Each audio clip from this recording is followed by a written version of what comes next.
Iraq में अमेरिकी सैनिकों की तैनाती हमेशा विवादों में रही है। लगातार अमेरिकी सैनिकों की वापसी की खबरें सामने आती रही हैं।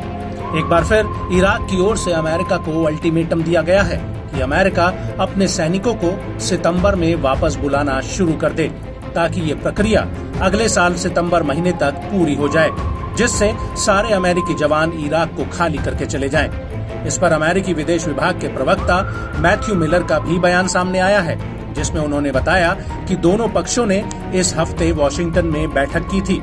इसमें इस बात पर चर्चा की गई कि इस्लामिक स्टेट के खतरे के बाद अमेरिकी नेतृत्व वाला गठबंधन अपने मिशन को कैसे नया आकार दे।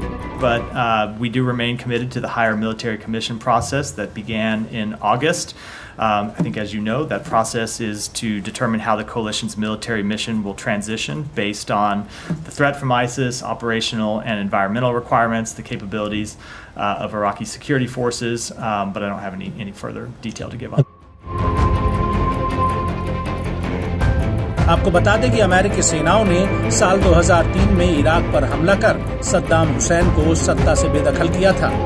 अपने मिशन के पूरा होने के बाद अमेरिकी सेना साल 2011 में वापस लौट आई थी।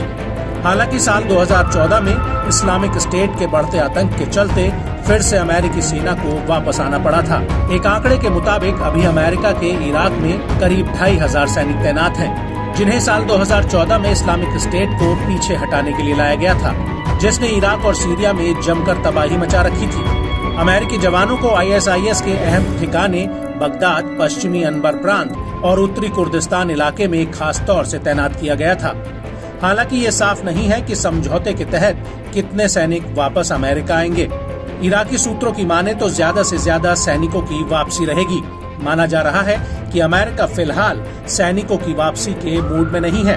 वो चाहता है कि उसके सैनिक अभी भी वहां रहकर नई भूमिका अदा करें।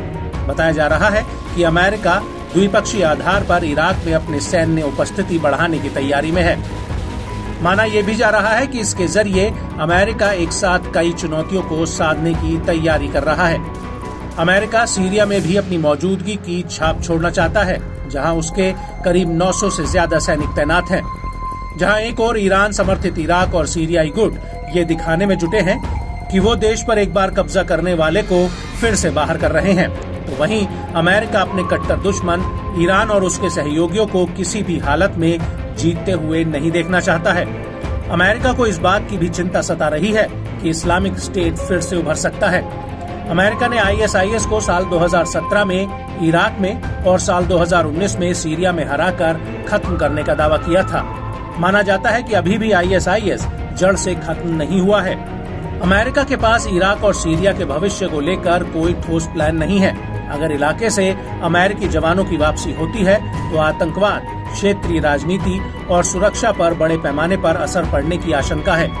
अमेरिका के पूर्व राष्ट्रपति और मौजूदा राष्ट्रपति चुनाव के उम्मीदवार डोनाल्ड ट्रंप के अमेरिकी फर्स्ट के वादे से माना जा रहा है कि अमेरिका का झुकाव वैश्विक मसलों और विवादों से खुद को दूर रखने जैसा रहेगा।